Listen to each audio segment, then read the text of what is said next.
السلام عليكم ورحمة الله وبركاته. ازيكم يا حبايبي؟ عاملين ايه؟ يا رب تكونوا بخير. طبعا هنعمل النهارده معاكم حمص الشام، أكلة شتوية جميلة أو الحلبس زي ما بتقولوها. هنا طبعا معانا الحمص نقعينه طبعا أقل حاجة 6 ساعات. هنبدأ بعد كده نحطه على النار بتاعتنا. أول حاجة هنبدأ بيها خالص، لازم المية تبقى سخنة زي ما انتوا شايفين كده، النار تبقى شغالة. هنبدأ طبعا أول حاجة هنبدأ بيها نحط معانا نشيل الرغاوي اللي على الوش. أول ما يبدأ معانا يعمل رغاوي كده نبدأ نشيلها أول حاجة كده خالص، عشان ما يعملش معانا شكل مش لطيف. بعد كده هنبدأ ننزل معانا طماطمية بشرينها كويس زي ما انتوا شايفين كده، بس نشيل الأول الرغاوي. بعد كده معانا هنضيف طماطمية، هنضيف نص ليمونة. طبعا الطريقة دي أنا بعتمدها على طول في حمص الشام، حاجة كده ما شاء الله. الخطوات سهلة وبسيطة جدا. هنبدأ نضيف الطماطماية زي ما انتوا شايفين. معانا نص ليمونة هنضيفها برضو، الليمون بيخلي طعمه جميل جدا. هنا طبعا معلقة كمون، معلقة بابريكا، معلقة ملح. هننزل بكل المكونات دي كلها مع بعض. والأهم بقى، أهم خطوة في الموضوع ده كله، فصين توم.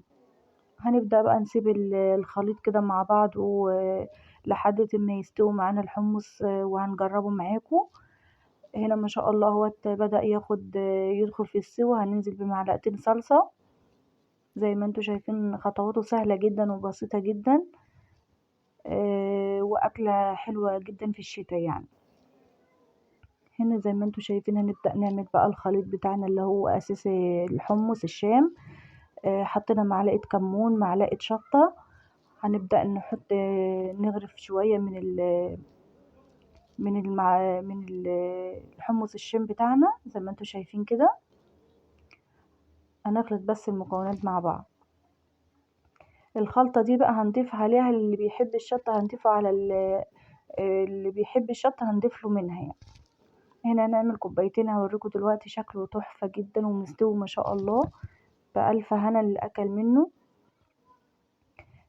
هنا دي الخلطة دي اختيار يعني، على حسب ما انتوا بتحبوا الشطة الكتير بتضيفوا، ما بتحبوش خلاص يعني.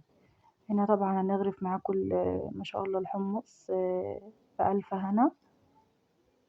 ما اخدش معايا وقت خالص. يا ريت لو وصلت معايا لحد هنا يبقى لايك واشتراك للقناة فضلا وليس امرا.